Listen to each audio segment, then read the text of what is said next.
Bom, nós vamos dar início à quarta rodada de discussão sobre o projeto 7 Municípios que está na plataforma Secolab.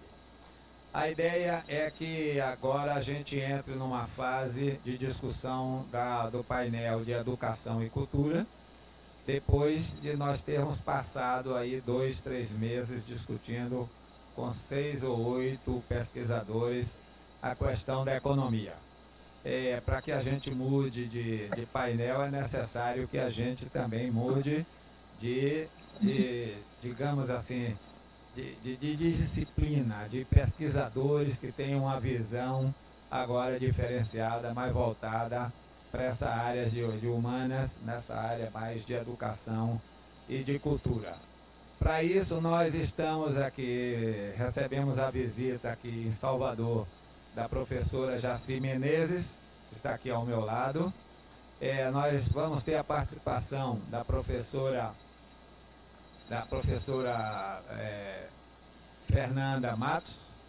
Eu não sei se eles chamam de Fernanda Matos, ou como é que você gostaria de ser chamada, de Almeida? Não, pode ser Fernanda Matos mesmo. Ok. Fica à vontade. Fernanda Matos é doutoranda lá pela UESB, mas ela está falando desde Caetité. Fernanda, então acertamos aqui que você poderia começar, e a ideia é que você falasse, fizesse alguns comentários sobre os textos que foram apresentados, as análises que foram feitas, tá certo? Depois você comentasse sobre aspectos que estariam faltando, que poderiam ser acrescidos. E em terceiro lugar, que você comentasse um pouco sobre, digamos assim, esses fatos que foram históricos lá nessa região, mas que hoje podem estar funcionando de maneira diferenciada. Então, eu passaria a palavra para você e, em seguida, a professora Jaci fazia seus comentários. Boa tarde. Boa tarde, Edgar. Boa tarde, professora Jaci. Boa tarde a todos. Quero dizer que é um prazer muito grande estar participando desse projeto. Né? Ele é de extrema importância, porque ele vem, de certa maneira, conversar muito com as pesquisas que a gente já realiza aqui, né? E antes de começar, na verdade, eu gostaria de dizer que hoje é aniversário de Caetité. Caetité completa hoje 208 anos.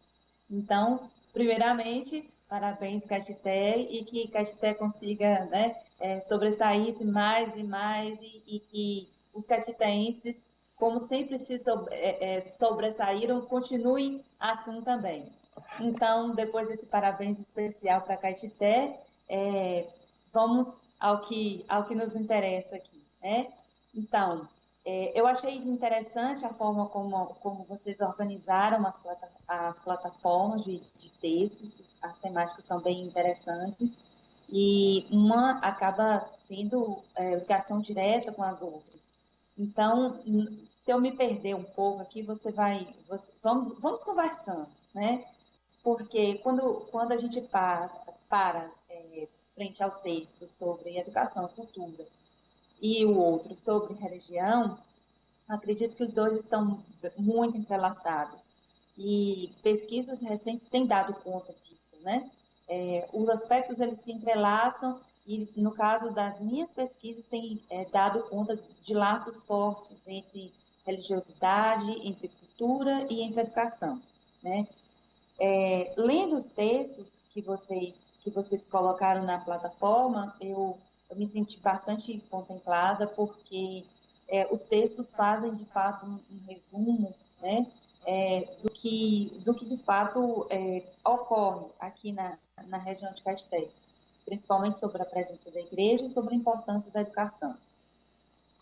Falando sobre a importância da igreja, os textos, eles trazem um panorama interessante da presença da igreja durante aí muitos séculos, né? E isso para nós aqui foi muito forte, ainda é muito forte, né?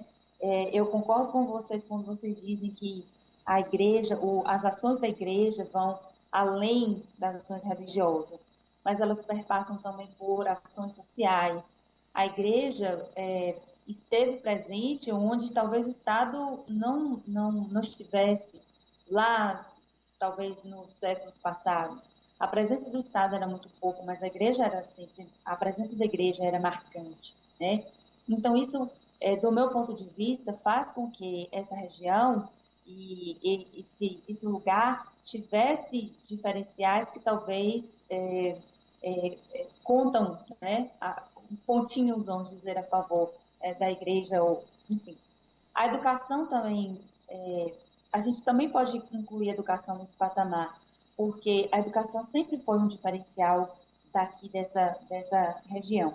Mas, enfim, eu vou tentar falar um pouco primeiro sobre a questão da igreja, depois passo a questão da educação, porque a professora Jaci, como minha eterna orientadora, vai saber falar muito mais do que eu, né?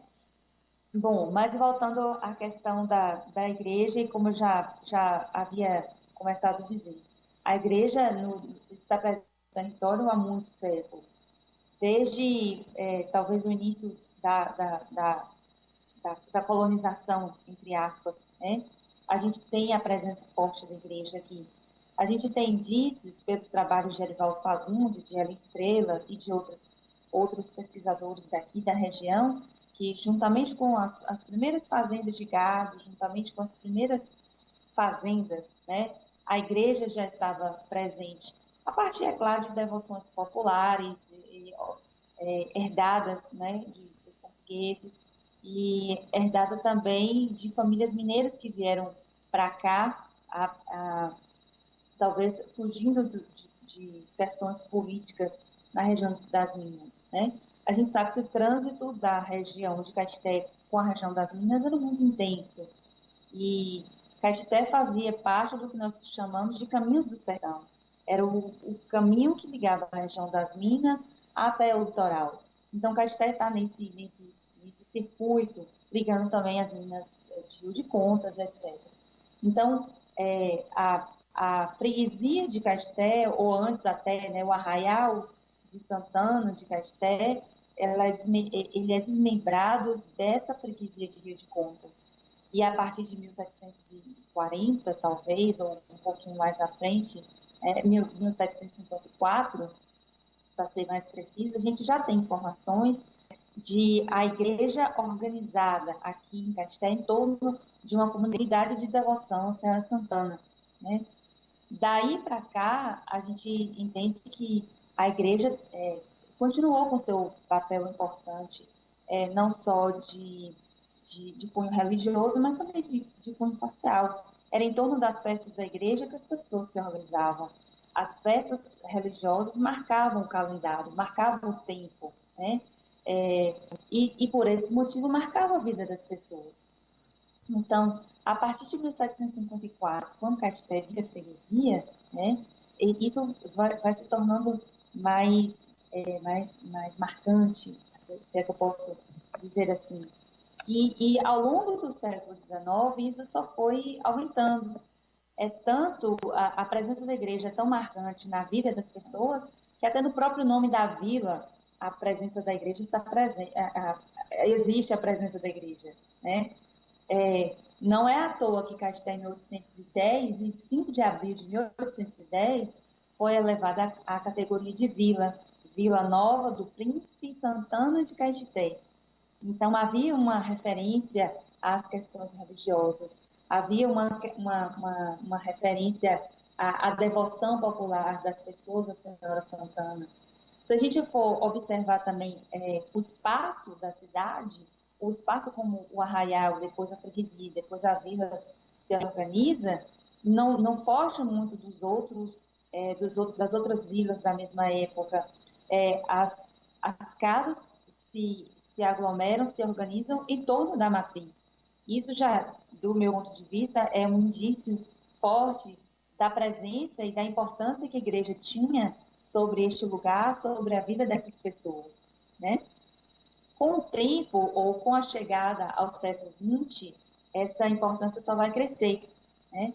A gente tem aqui no arquivo da Cúria, da Paróquia de Caeté e da Diocese também, uma série de documentos que mostram muito intensamente atividades eclesiásticas realizadas aqui como muitos livros de registros de batizado, registros de casamento, de óbito, de crisma, de visitas que os padres faziam, né? A gente precisa considerar que a gente está falando de um período em que os meios de comunicação eram muito precários e que as visitas pastorais elas aconteciam de maneira a assegurar a unidade não só da igreja, mas também das pessoas em torno dessa fé católica, né? Então, com o início do século XX, a presença da igreja vai ficando cada vez mais marcante, vai ficando cada vez mais forte, né? Até porque o início do século XX, para Caetité, é muito interessante, é um cenário interessante. É sobre este cenário que eu me debruço nas minhas pesquisas. Caetité chega ao século XX já elevada cidade, com um aparato administrativo, burocrático, judiciário, bastante organizado, e a igreja, de certa maneira, do meu ponto de vista, também corre atrás dessa institucionalização e dessa organização, né? Até porque a Igreja Católica, no início do século XX, já, aqui em Caetité, já não é mais a única, já não é mais, a fé católica já não é mais exclusividade, né? A gente já tem a presença do centro espírita e a gente já tem a presença, a partir de 1911, de uma missão presbiteriana que chega a Caetité e funda a igreja presbiteriana, né? É bom lembrar que essa missão presbiteriana, ela é americana, ela passa em outros lugares da Bahia, do Nordeste, né? Ela tem uma ramificação em São Paulo, a partir ali dos presbiterianos e da escola americana e da Mackenzie. Essa missão, então, ela passa por alguns lugares e para aqui em Caetité. E do meu ponto de vista, e falando assim muito rasamente ainda, né, eu acredito que a presença dessas outras ordens, essas outras instituições religiosas, acabou também por pressionar um pouco a Igreja Católica a se organizar e a se institucionalizar, né, trazendo para Caetité, em 1913, a diocese. Caetité foi uma das primeiras dioceses do interior da Bahia. Junto com Caetité a Bahia foi desmembrada em três, né? A de Ilhéus, a de Caetité e a de Barra, no mesmo período. Então, com isso, eu entendo que a igreja está dizendo, não, nós estamos aqui, a igreja é forte, a igreja está organizada, e a presença do bispo falava mais, né, mais fortemente acerca disso. E tudo isso não está desvinculado, do meu ponto de vista, às questões educacionais, né?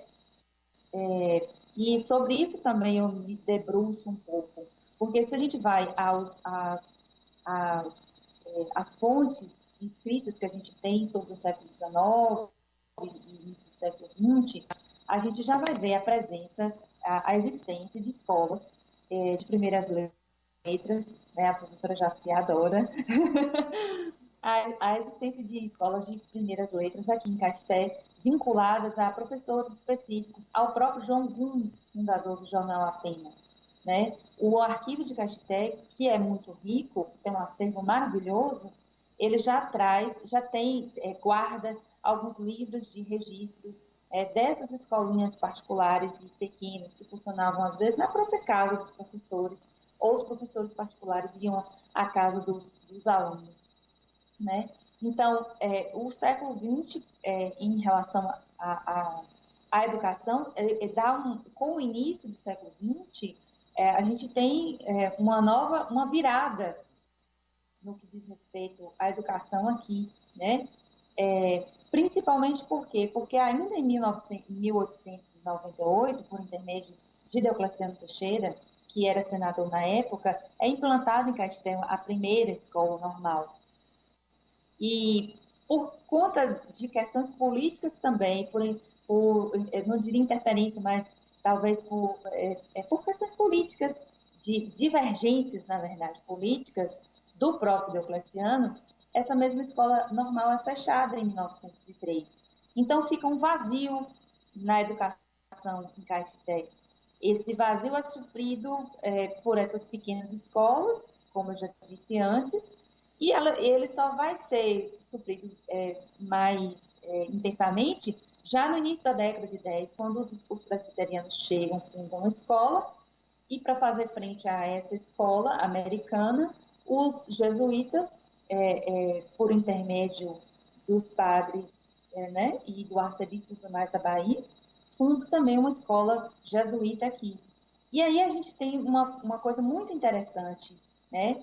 A gente tem um cenário assim completamente inverso. Antes era nada, não tinha escola praticamente nenhuma, somente as escolas pequenas, as de primeiras letras.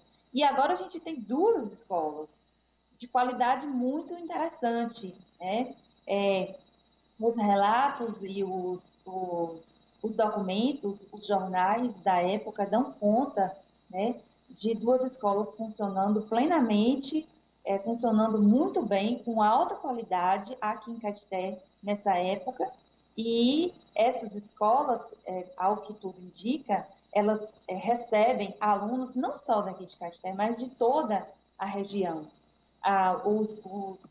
As listas de alunos que o jornal A Pena traz, por exemplo, falam de alunos que vinham de Jacaraci, de Brumado ou de Bom Jesus dos Meiras e de toda a região aqui perto, né? Do Bonito, de Riacho Santana, enfim, de vários lugares. Então, eu acredito que esse momento para Gasté foi muito interessante, né?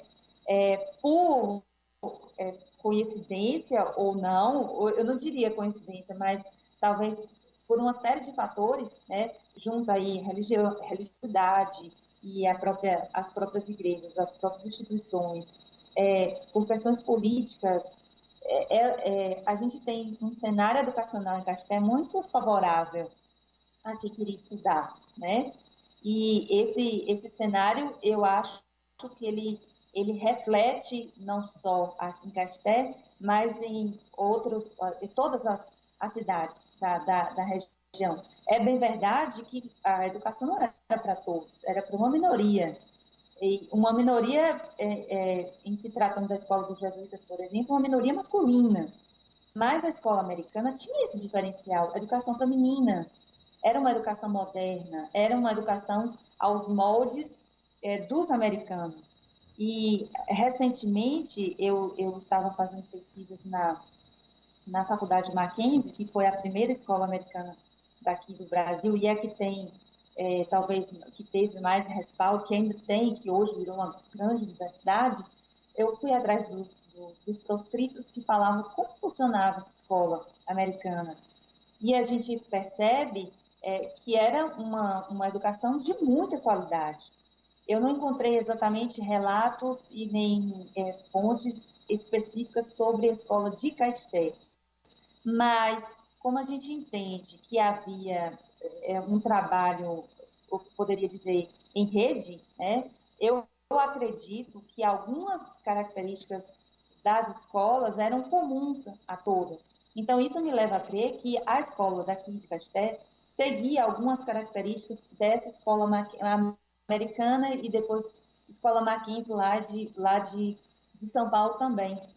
Então, era uma escola de qualidade, era uma escola realmente à frente, posso dizer até um pouco à frente do seu tempo, né? Principalmente pela questão não só da didática e da metodologia, mas pela própria presença de meninas e meninos estudando no mesmo espaço. Então, Caeté e região estiveram à frente nesse sentido também nessa década de 20, nessa década de 10, me desculpe. E isso só vai mudar a partir da década de 20, quando essas escolas entram em decadência, mas agora a gente já tem uma pessoa, né, no governo do estado que devolve a Casté à escola normal fechada pelos como é que eu posso dizer? Fugiu a palavra aqui agora. Opositores a Deocleciano, não? Pelos opositores. Exatamente. Era isso mesmo que eu queria dizer. Bom, aí já é com a professora Jaci, né? Eu me debruço sobre as 3 primeiras décadas do século XX, pensando essa relação aí de educação, religião e política, porque, para mim, elas estão extremamente entrelaçadas. A partir daí, né, já é com a professora Jaci, que conhece muito a fundo o trabalho de Anísio Teixeira e sabe das intenções de Anísio para com essa região. Mas, né, e terminando já a minha fala, que eu já falei bastante, o que fica para mim, o que eu tenho claro até agora nas minhas pesquisas é que os textos da plataforma da SEI, eles estão corretos, eles têm muito significado, eles conseguem fazer uma ligação entre esses aspectos esses 4 aspectos que vocês colocaram lá, que são de extrema importância, né? E as pesquisas que a gente já realiza aqui, elas só vêm, eu não sei quem confirma quem. Eu não sei se as nossas pesquisas confirmam o que a SEI conseguiu elencar até agora, ou se o que a SEI conseguiu elencar até agora confirmam as nossas pesquisas, né? De qualquer modo, né? Essas pesquisas elas têm tudo para caminhar juntas e eu acho que em sistema de parceria a gente consegue, a partir desse primeiro momento, desses primeiros textos, a gente consegue enriquecer bastante a plataforma com outras pesquisas que já foram e estão sendo realizadas aqui na região. Eu não sei se era bem isso que você estava esperando que eu dissesse, mas se não for, a gente fala mais. Não, Fernanda, eu acho que nós consultamos as mesmas fontes que vocês estão consultando, continuam consultando. Para fazer esses textos, nós não fizemos nenhuma pesquisa primária. Nós não fomos à região para fazer uma pesquisa primária. Nós fizemos consultas a dissertações, teses de mestrados, livros que foram escritos durante essas últimas décadas. Então eu acho que a gente está variando em cima das mesmas fontes. Não é isso? Nós estamos felizes em saber que você constata que digamos assim, esse tratamento que nós demos no texto, eles têm algum fundamento, pelo menos até onde as fontes estão sendo disponibilizadas, não é? A gente sempre vai descobrindo mais coisa. Mas eu queria te perguntar uma coisa, mas você pode responder, ficar refletindo um pouquinho e responde depois que a professora Jaci falar, tá certo?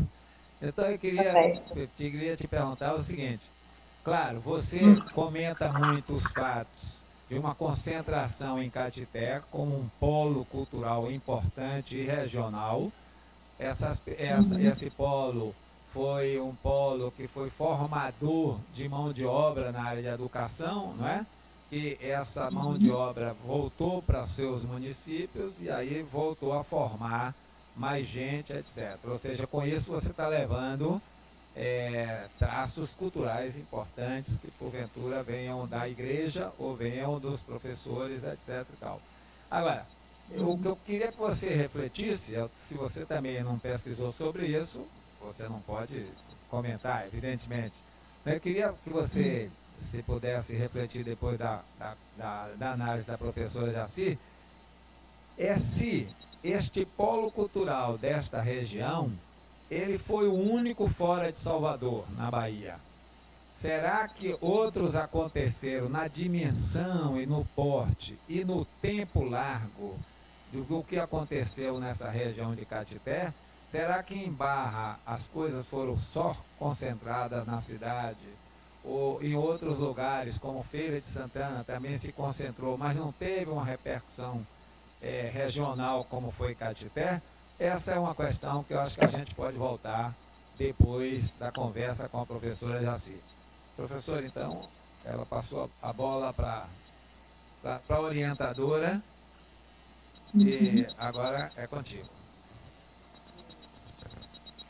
Bom, primeiro de tudo, cumprimentar e dizer do meu prazer de estar de novo com vocês aqui na CEI, retomando a conversa, da qual eu estive um pouco afastado um certo tempo, por excesso de coisas para fazer. Peço desculpas para vocês e agradeço pelo convite para estar com vocês. É extremamente estimulante estar participando do projeto. Provoca para nós uma reflexão sobre as coisas que a gente estava estudando, mas que nem sempre a gente aprofunda do ponto de vista da organização social, do ponto de vista da economia, etc. Então, o convite e a presença aqui na CEI nos provoca também a outra reflexão. Para nós é ótimo. Certo? Então, lhe agradeço. Sim. O que é que você gostaria que eu falasse primeiro?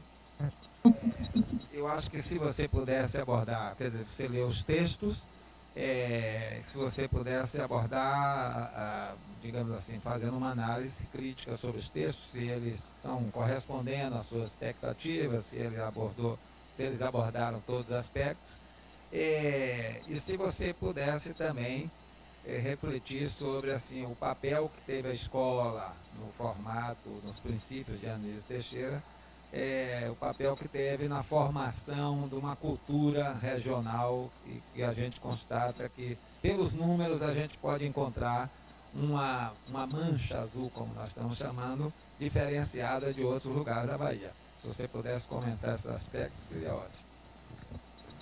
Eu acho que o ponto de chegada na sua fala, a questão final que você faz, é justamente, eu acho que deve ser o ponto de partida. Quer dizer, na verdade, você tem um fenômeno, na análise que vocês fazem do estado da Bahia, de uma região que concentra um certo número de ações e que, por isso, estaria provocada a um tipo especial de desenvolvimento. Né? Pelo menos é o que eu entendi, eu pude analisar do material que vocês produziram, do qual eu tive o prazer de ter o acesso. Certo? Então,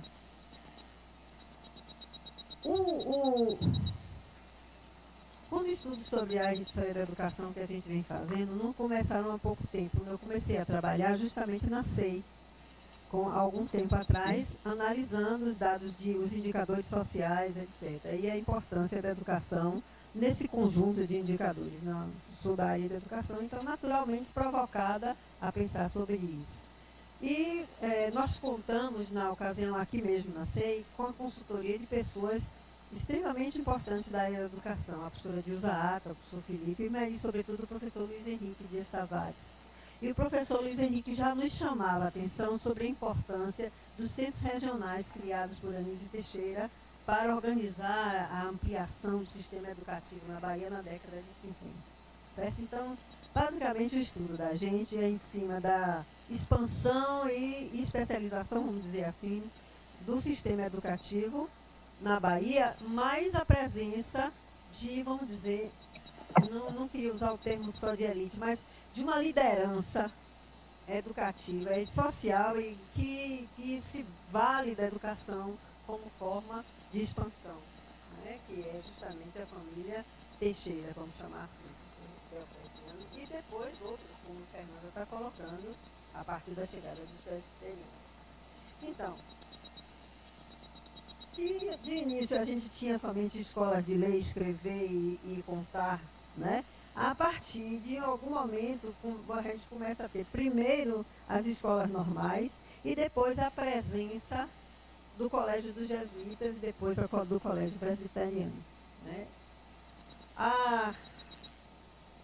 Anísio Teixeira, ele é secretário de Educação da Bahia em dois momentos. Uma vez na década de 20 e outra vez na década de 50. Né? Como secretário de Educação, ele se preocupa com pensar como seria a possibilidade de expansão do sistema educativo. Na década de 20, ele é secretário de Educação de Góes Calmon. E como secretário, ele é muito jovem, na época, como secretário de Educação, o Góes Calmon era um professor e um professor experiente também.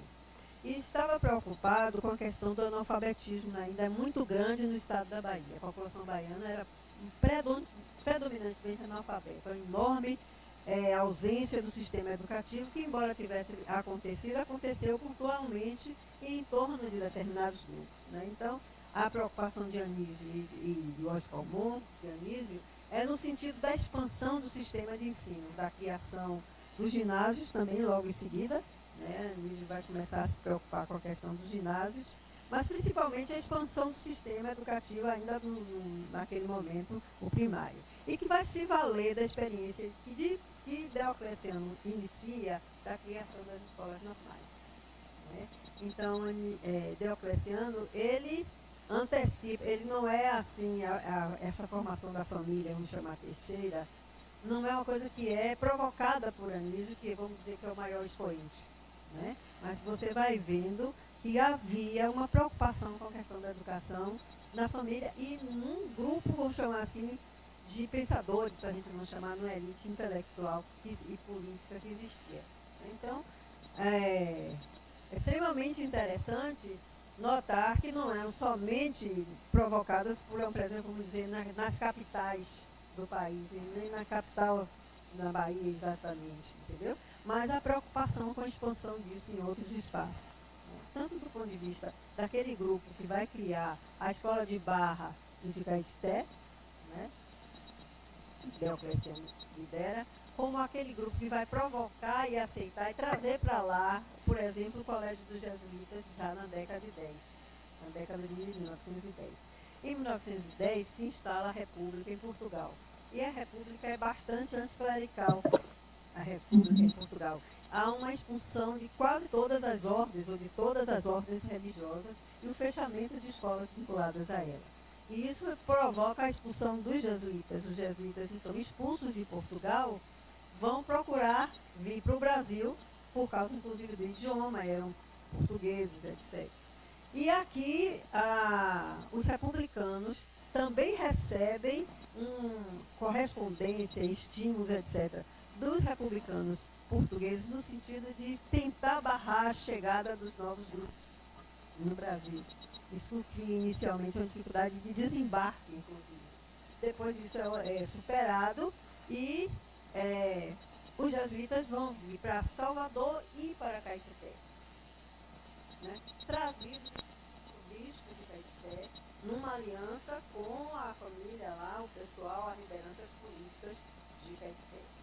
Então, 1910 é no bojo de uma crise política grande, que os jesuítas vêm trabalhar, né? Então, trazendo um outro tipo de escola, uma escola já um pouco mais avançada do que aquele que tinha aqui, avançado, estou dizendo, em número de anos, em termos de uma proposta pedagógica específica, e com uma experiência de algum tempo que os jesuítas já tinham, né, na Europa, desde seus colégios. Então, o Diocleciano não só traz para cá, para lá e leva para Caetité, os jesuítas, junto com o bispo, eles dois se aliam para trazer, como ele matricula e coloca o filho, coloca outros filhos, e tem outros parentes que vão participar também da experiência da escola, né? Da escola dos jesuítas. Então, vamos dizer que, como em outros lugares, os jesuítas têm um trabalho de fortalecimento de elites pensantes, vamos chamar assim, de elites intelectuais. E vai ter um papel que vai marcar Caetité daí em diante, né? Que não é somente um núcleo familiar pequeno dos Teixeira, mas também os outros ramos da família, né? Que vão também entrar no clima, vamos dizer, de um grupo de intelectuais que se formam e que tem um papel político. E os seus apadrinhados. Hã? E os seus apadrinhados também, né? Nesse caso. Seus quem? Os apadrinhados. Os apadrinhados deles. Eu não sei se eram apadrinhados, não sei. Eu sei.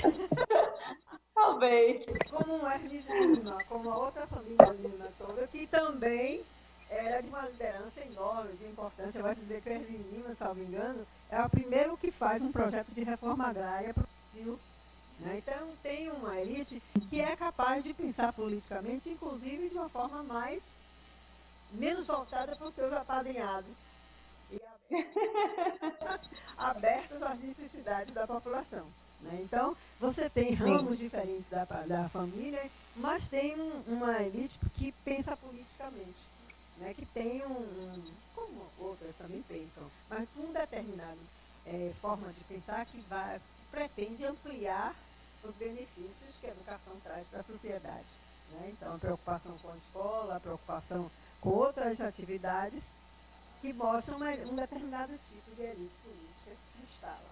Né? Então, é essa mais ou menos.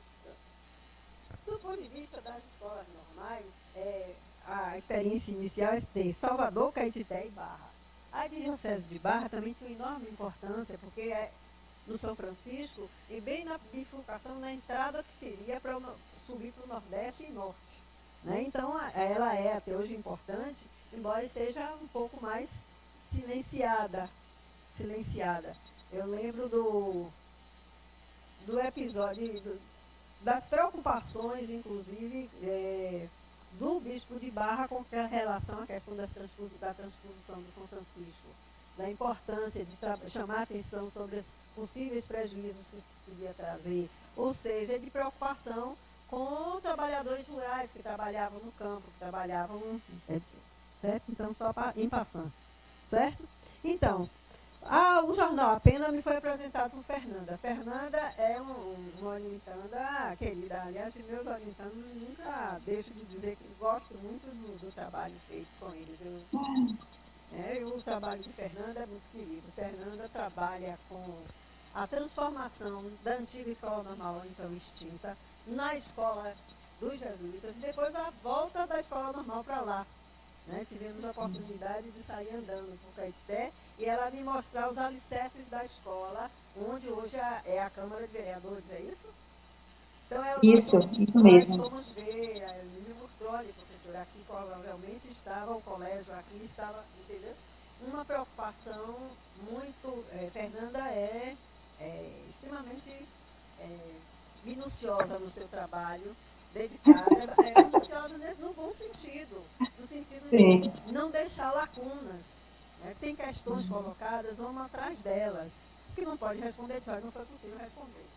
Então,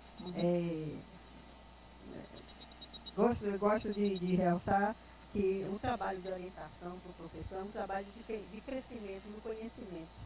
Porque a gente, quando se forma, aprende determinadas coisas.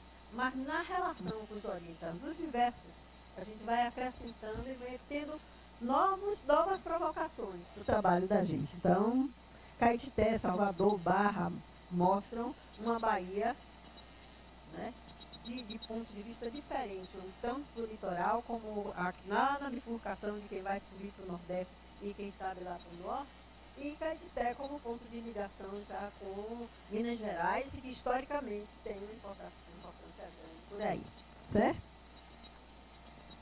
Do ponto de vista de Anísio, quer dizer, se apresenta, eu até vi, acho interessante que depois em algum momento a gente pudesse conversar um pouco sobre a presença, entre aspas, dessa elite, mais do que dessa liderança que se preocupa com a educação. Né? Depois a gente pode talvez ver isso. Quanto aos jesuítas, o colégio, o jornal A Pena, pelo que a Fernanda me apresentou, eles acompanhavam inclusive as festas de fim de ano, as premiações dos alunos, quem eram aqueles melhores colocados, e, assim diz, todo o sistema de emulação, né, está presente no sistema dos jesuítas, ou seja, do prêmio, da festa, uma pedagogia da festa, da encenação, uma série de outras coisas, está presente a cada ano. A festa, nesse sentido, não é somente esses foram os melhores, esses vão ser premiados, mas naquele momento se apresentavam peças de teatro, se apresentavam uma série de outras coisas que eram montadas, que a gente vai encontrar até a década de 20 no Colégio Antônio Vieira, quando ele reúne todos os seus ex-alunos que tinham acabado de se formar, de chegar no final do ensino superior. Então ele reúne e faz uma peça de teatro sobre um menino que pinta. Tem um nome específico, o menino de Sevilha, que pinta, interfere na pintura do pintor, mas com uma qualidade tal que ele se retrai com medo de ser punido e, ao contrário, ele é elogiado pelo pintor, o menino de Sevilha. E que em prêmio ele consegue que o seu senhor lhe dê alforria. E na lenda ele diz que não quer alforria só para ele quer para ele, quer para o pai dele, entendeu? Muito interessante. Muito isso. Aqui a gente vai aprender. Mas voltando. a questão da expulsão de Portugal marca muito a presença dos jesuítas, a experiência de vida deles. Quer dizer, eles deixam de ser aqueles que eram a quem era aberta toda a possibilidade de ação e que passa a ser expulso e não ter espaço. E é justamente Anísio e a família de Diocleciano que vai acolher e que depois vai tentar, inclusive, favorecer o Colégio Antônio Vieira, etc. O que mais eu podia dizer do que vocês gostariam? A questão dos centros regionais. Pronto. Sim, foi. Sim. As escolas normais, as 3 escolas normais eram Barra, Caetité e Salvador. Né? Primeiro a de Salvador, depois as outras 2 criadas. Né? Elas têm um papel de formação de professores, de forma normal, né? A função de, por ser assim, ela é também uma multiplicadora. Né? Então, primeiro são criadas as escolas normais. Logo em seguida começam as escolas secundárias. Né? Então, Anísio, num determinado momento, ele cria 10 regiões, 10 centros regionais. Eu trouxe até um material do professor Luiz Henrique, depois eu posso deixar com você, sobre essa política do Anísio, assim, dos centros regionais. Esses centros regionais vão sediar escolas que são multiplicadoras e que provocam um crescimento também do sistema na região, entendeu? Então, esses centros regionais, inclusive a implantação das escolas secundárias, elas são até muito mais desejadas daí em diante do que as escolas normais que já tinham começado a funcionar. Por quê? Porque a escola secundária permite o acesso ao ensino superior. E a gente não tinha praticamente escolas secundárias, certo? Então, eles vão trabalhar no sentido da ampliação da escola secundária. E essa escola secundária, ela vai ter um papel enorme. Anísio cria uma série de escolas secundárias e os outros grupos políticos que não tinham sido inicialmente contemplados começam a brigar para que também vá para lá, porque todas as que existiam até aí eram pagas. Então, sendo pagas, pouca gente tinha acesso.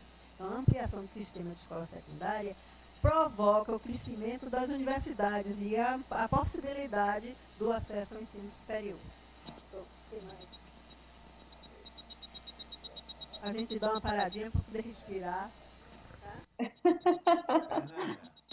Fernanda, eu acho que a professora Jaci levantou algumas coisas aqui que já dão pistas para aquele negócio que eu te perguntei aí sobre por que Caetité pode ter florescido mais com esses investimentos, mais do que Barra, por exemplo, né? E talvez Feira de Santana, não sei se é o caso. Mas todas têm escola. Mas a professora Jaci comentou muito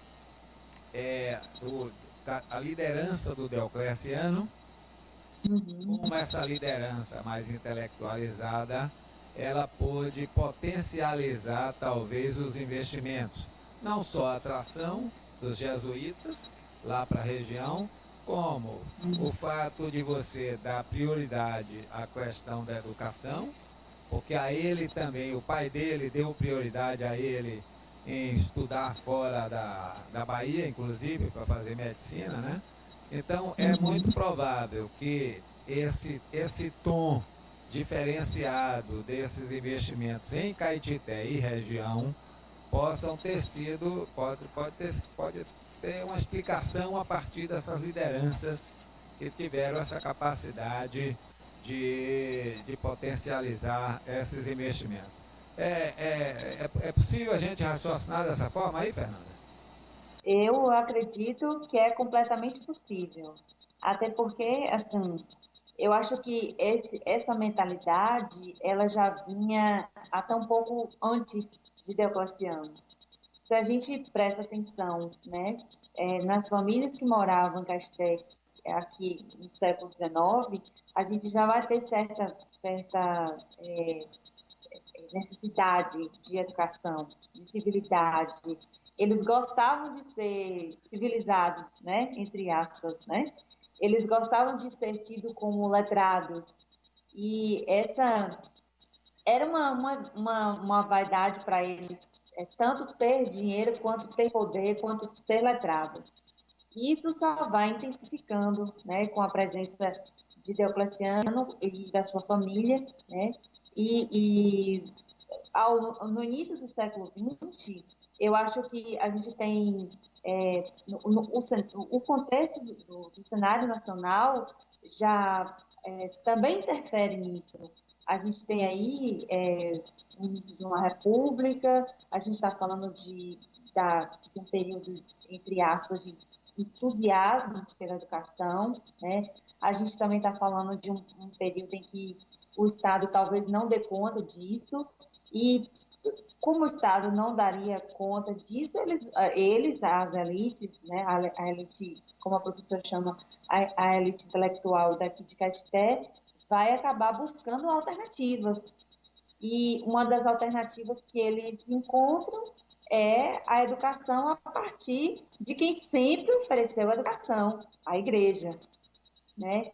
Então, eu acho isso extremamente possível e provavelmente isso tenha, de fato, feito com que todo esse contexto, todo esse cenário levasse a um entusiasmo ainda maior pela educação em todos os sentidos.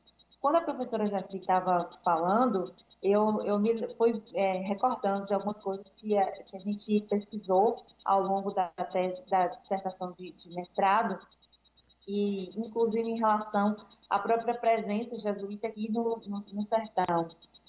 A presença jesuíta aqui no sertão, de certa maneira, ela interferiu não só nas questões religiosas, como já havia dito antes, mas nessa questão cultural e educacional também. Quando eles viajavam em missão, existem vários relatos em cartas e etc., que eles chegavam em determinado lugar para fazer a missão e, como eles mesmos chamavam, distribuir os sacramentos, né? Fazer confissões, crismas, batizados, etc. Mas, ao mesmo tempo, eles davam ensinamentos à população.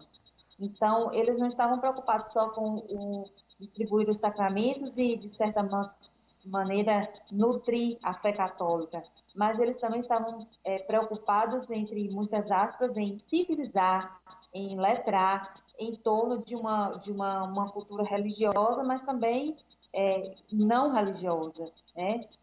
Mas civilizada, vamos dizer assim. Então, eu acho que o cenário político e o cenário destes intelectuais políticos aqui em Caeté interferiram bastante nessa questão educacional, e a igreja, com seus intelectuais também, interferiram na manutenção deste cenário propício à busca por educação e por letramento. Nem que não fosse para todos, né? Mas pelo menos para uma parte. Somente pegando justamente essa provocação da sua fala final. Quer dizer, a experiência do trabalho de Anísio daí em diante, ele se descola também dos jesuítas. Ele vai trabalhar em torno da escola pública, certo? Ele vai trabalhar justamente pela ampliação, pela instalação e pela ampliação de uma rede pública, né? A partir do período de Góes e também no período em que ele próprio é secretário, ele vai criar um sistema de educação que é modulado, que vai ter escolas de 2 salas, como vai ter escola de 4 salas, grupos escolares que vão se desdobrando ou vão crescendo à medida do tamanho da população local, né? E os grupos escolares seriam das escolas primárias, até você ter um grupo escolar completo, que até auditório tinha e que em alguns casos tinha até uma estação de rádio instalada, né? Que passa a ser o centro cultural da cidade, né? E que é público e gratuito, né? Público e gratuito. Isso, certo? Então, há uma preocupação primeiro de combate ao analfabetismo, de ampliação da formação de pessoas que pudessem votar, porque na época se exigia que soubesse ler e escrever para poder votar, pelo menos saber assinar, a gente já não está nessa etapa, mas que na época se exigia. Então, a presença da escola e a possibilidade de aprender permitia a ampliação dessa base, né, de eleitores. Mas o que eu acho também interessante com relação à presença de Anísio e dos centros regionais é a preocupação dele em ampliar a escola pública. né? Assim como no primeiro momento é ampliação da escola primária, num segundo momento é ampliação da escola secundária e que em outros momentos vai aparecer de outra forma, chegando até a universidade, né? A presença da universidade já toma outras configurações da Bahia, mas a presença da própria Universidade da Bahia, depois hoje UFBA, conta com o apoio, né, do governo de Otávio Mangabeira, do qual Anísio Teixeira era o secretário de Educação. Né? Então, em algum momento, apoio inclusive financeiro, doação de espaços para instalação dos primeiros prédios e uma série de outras coisas que o governo Mangabeira faz com relação à UFBA. Não era UFBA ainda, era UBA. Né? Então, o que eu acho que a gente está discutindo nessa conversa sobre Caeté, sobre esse grupo político, mas de um modo geral, sobre a Bahia nesse período de 20 a 50, como é que se dá, como é que é possível conseguir a instalação e ampliação de um sistema de ensino, a necessidade da destinação de recursos, de lutar, de brigar, inclusive no parlamento, para poder autorizar a criação dessas escolas. Né? Então, há uma mobilização em torno da questão educativa. Isso há uma preocupação. Eu acho que isso de fato, é um motivo de discussão. Acho interessante também a gente, só para complementar, não sei, a fala da professora, e já partindo muito da realidade que a gente vive aqui, né? Quando a professora foi falando, eu fui enxergando, primeiro, assim, o que a gente sabe sobre a história da escola normal, e aí depois um pouco sobre o Instituto de Educação Luiz Teixeira, né? E eu vejo, partindo de toda essa discussão, eu vejo que o Instituto de Educação Luiz Teixeira tem todo o seu papel de formação de professores enfim, como escola grande que Caeté tinha até pouco tempo atrás, eu acho que isso é muito reflexo dessa política toda que a professora está falando, né? E é reflexo também um pouco do compromisso de Anísio Teixeira com a escola pública. Até pouco tempo atrás, o Instituto de Educação Anísio Teixeira era praticamente a única escola de ensino fundamental 2 e médio que tínhamos aqui com o magistério, né? Hoje o magistério já não existe mais, mas por exemplo, a minha geração ainda estudou no Instituto de Educação de Teixeira e numa escola de muita qualidade, uma escola pública de muita qualidade. As pessoas tinham o maior orgulho de dizer que estudaram no Instituto de Educação Anísio Teixeira, né? Então, eu acho que isso tudo, né, ainda é reflexo de todo deste século de história, de investimentos na educação e de compromisso com a educação. E eu também não vejo como desvincular todo esse século de história né, e de trabalho a esse resultado a que vocês chegaram, a essa mancha azul. Eu acho que Caeté e as cidades da região estão fazem parte dessa mancha, apresentam essas características hoje como um resultado aí de um século ou mais até, né, de investimentos de trato sério com a questão educacional. E quando eu falo a cidade da região, porque muita gente da região saía de seus lugares para vir estudar aqui. Há décadas atrás, talvez até a década de 70, 80, isso era muito comum. As pessoas saírem das cidades vizinhas para virem estudar em Caeté. E isso acabou disseminando aí, por consequência, uma cultura educacional diferenciada, que, do meu ponto de vista, só pode ser esse, vamos dizer assim, a explicação para essa mancha azul. A minha explicação, não sei se eu estou certa ou não, mas eu vejo sim uma ligação entre, sabe, este século de história, de investimento em educação, de cultura letrada, etc., com essa mancha azul, hoje, em pleno século XXI. Fernanda, eu acho que você agora deu um depoimento como pesquisadora e como aluna de um curso do segundo grau, não é, de uma cidade que começou lá um processo de constituição de um polo cultural no início do século XX e Isso. que chegou até você. Ou seja, o Aham. fruto da sua intelectualidade é resultado de processos de investimentos que aconteceram há 100 anos atrás, quase 100 É, anos atrás. Quer dizer, o seu é, depoimento aí tem uma validade muito forte, porque você é uma comprovação desse processo. é. E aí, Fruto de escola pública. de escola pública, tá? Eu também estudei em Aham. escola pública, viu, durante todo o tempo. Mas só para a gente ir finalizando, porque a nossa ideia também é que os vídeos não possam se alongar muito, porque depois nós precisamos fazer algumas repartições para permitir ficar mais factível, atrair um pouco a atenção do público, né? Uhum. Eu fiz umas constatações aqui em cima do que você comentou, Fernando, do que Jaci também tem comentado, ou seja, é que parece difícil a gente identificar, pelo menos no início, pelo menos os anos 20 até os anos 20, o que é da igreja e o que é de educação. Agora a gente começa a perceber que num dado momento a presença de Anísio Teixeira, já entrando pelo lado da política, já entrando pelo lado da ocupação de cargos públicos e de controle de investimentos, etc. e tal, parece que aí o Anísio teve um papel muito mais importante, embora a igreja também tenha continuado, eu imagino, porque vi movimentos religiosos fortes nessa região até muito recentemente. Eu acho que até hoje. Sim.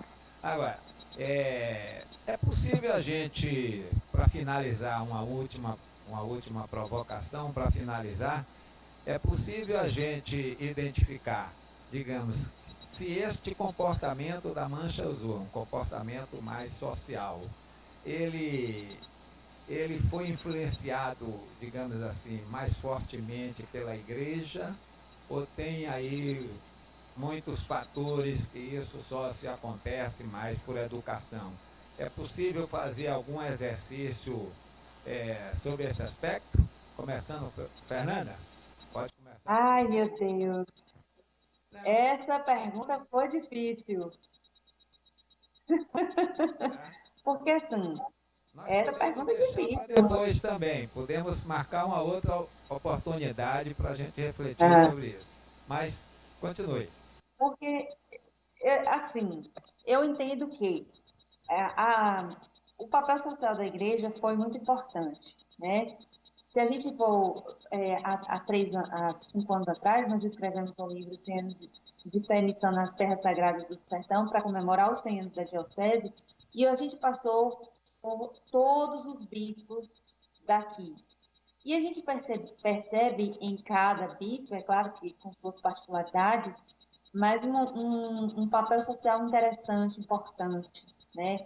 O papel social que vai além do pastor, das ovelhas ali, para o rebanho de Cristo, mas bispos que fizeram intervenções sociais de extrema relevância, de extrema importância, que de alguma maneira interferiram e ainda interferem, né, na nossa posição, não só religiosa, mas também cultural e social. Eu estou falando de quê? Por exemplo, eu estou falando dos bispos que chegaram aqui logo fundaram um seminário menor para a formação de párocos. Eu estou falando de bispos que iam atrás de recursos junto ao governo quando, por exemplo, a gente passava por crises de água seca muito intensa. Eu estou falando de bispos que, ao mesmo tempo que faziam suas atividades religiosas, saía distribuindo muda de manga para as pessoas plantarem no quintal e não passarem fome. Eu estou falando de bispos que fundaram, por exemplo, a Rádio Educadora, que existe até hoje. Eu estou falando de bispos e padres que, de certa maneira, tiveram um papel importante na fundação da Faculdade de Filosofia, Ciências e Letras de Caeté, que depois virou o NEB. Então, ao mesmo tempo que a gente está falando desse papel, do papel destes bispos junto à população, a gente também não pode, de forma alguma, diminuir o papel da escola. A escola, do meu ponto de vista, e o que eu tenho visto até hoje, a partir das minhas pesquisas, era sinônimo de progresso. Se progresso, escola, aqui em Caeté, era a mesma coisa, né? Então, as pessoas tinham o maior orgulho de dizer que em Caeté tinha uma escola normal, de dizer que era professor, de dizer que estudou nessa escola normal e depois no Instituto de Educação Luiz Teixeira e assim por diante, né? Se a gente for considerar a região nossa aqui, sai professor de Caeté para a região inteira, né?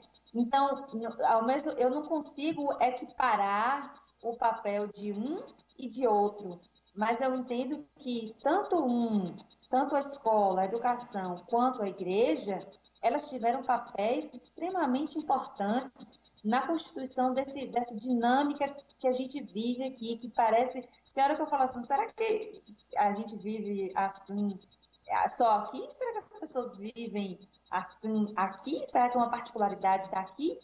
Então, eu não sei, por isso que eu estou dizendo que é difícil. Eu não sei se eu consigo equiparar a importância de um ou de outro, mas eu acho que seria mais fácil a gente dar a César o que é de César e dar a Deus o que é de Deus.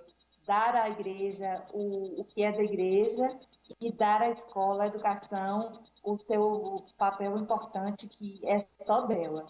Aí não me aperta. A intenção é justamente reforçar o que você está dizendo.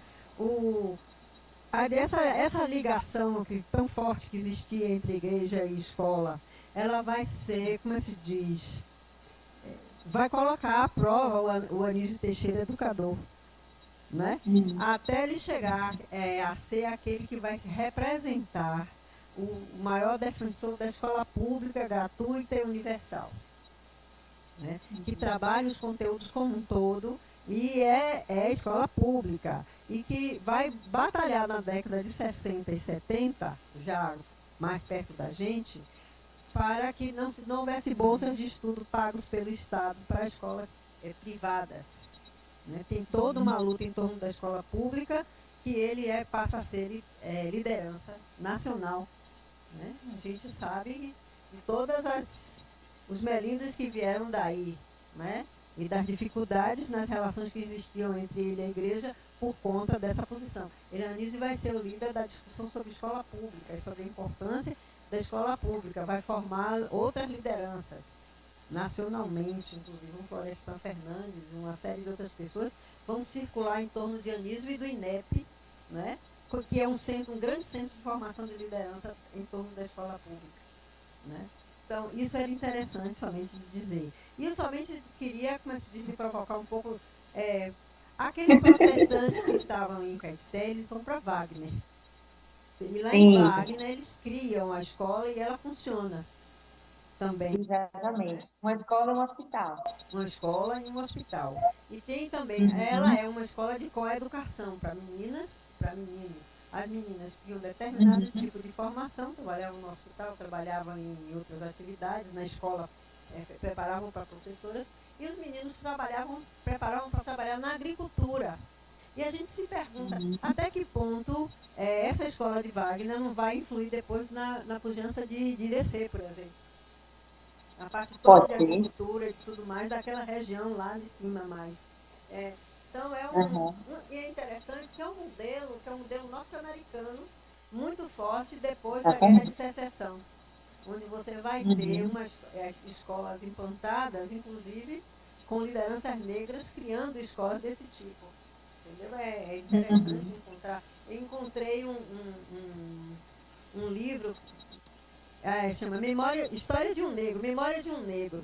É sobre um menino que sai da fazenda em que ele foi criado logo depois que acaba a escravidão e que vai depois ser incorporado numa escola que era liderada por um grupo protestante, e que é onde ele vai aprender carpintaria, vai aprender uma série de outras coisas. Então, é um modelo nesse caso, os protestantes vão trazer para o Brasil, que vem também da Guerra de Secessão e que vem de outros grupos políticos e tudo mais, entendeu? Então, é interessante como a gente tem isso presente na cultura da gente, sem a gente ter muito, nem a ciência, nem muito claro de quais as influências e das coisas que vieram e que trouxeram benefícios. Né? Nessa história dos centros regionais, Anísio encontra, inclusive, essas coisas não acontecem sem conflito. Isso é interessante chamar. E, inclusive, luta por aqueles que não entraram na primeira listagem para entrar na listagem seguinte, né? Para poder ter também o seu ginásio e etc. Inclusive os integralistas.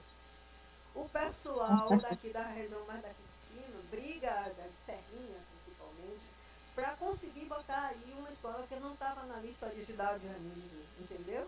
E o Partido de Representação Popular, o PRP, vai entrar na luta deles em torno da questão da escola e vai virar a oposição ao Otávio Mangabeira até que consegue colocar uma escola lá. Então, a luta pela escola pública, pela escola de ginásios, as escolas de nível médio, a possibilidade de entrar na universidade, passa a ser uma luta deles todos.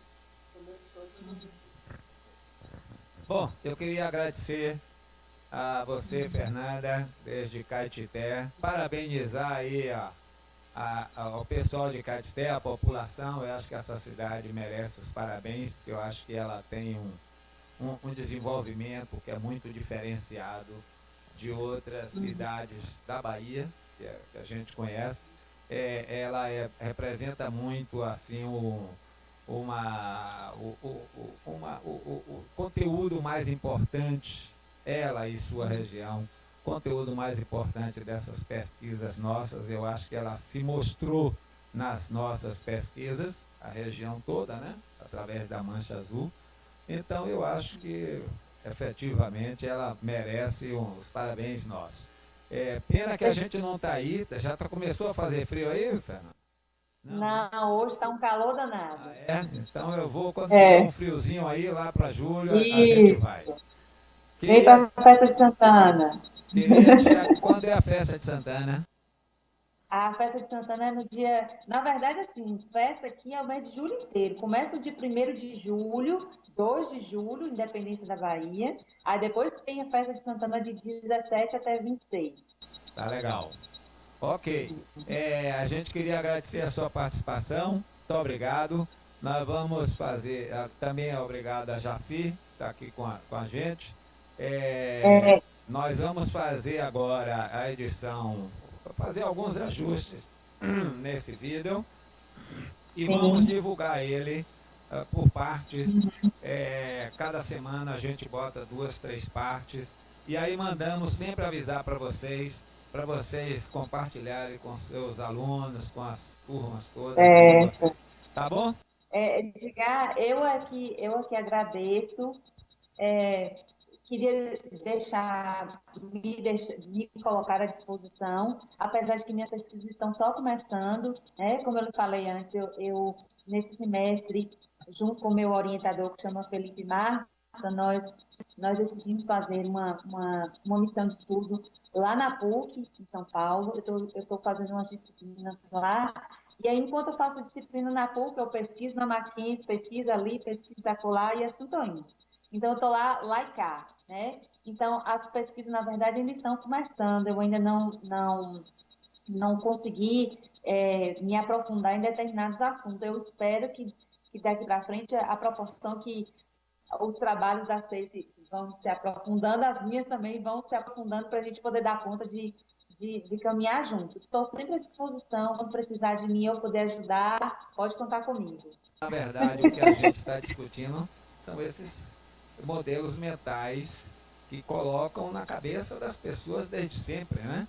Tudo isso que a gente está discutindo vem disso, né? E a questão é quais são os padrões mentais que estão sendo colocados nas nossas cabeças nos dias atuais. Essa é uma outra conversa que a gente pode ter.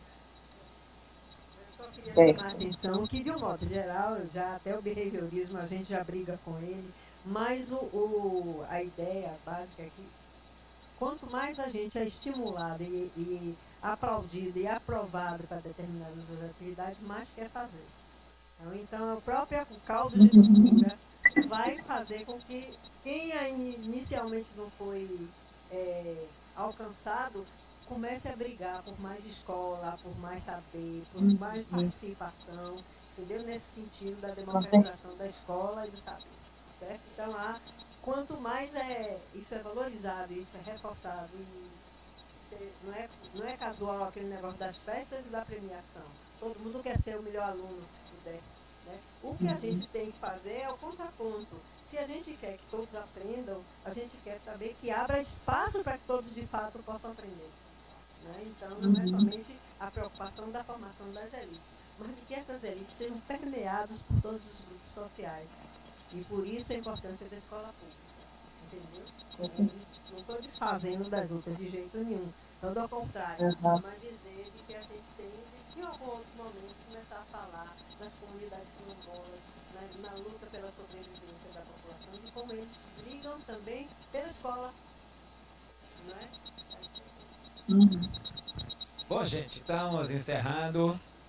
Muito obrigado pela participação de vocês. Até a próxima. Em breve nós voltamos a conversar novamente.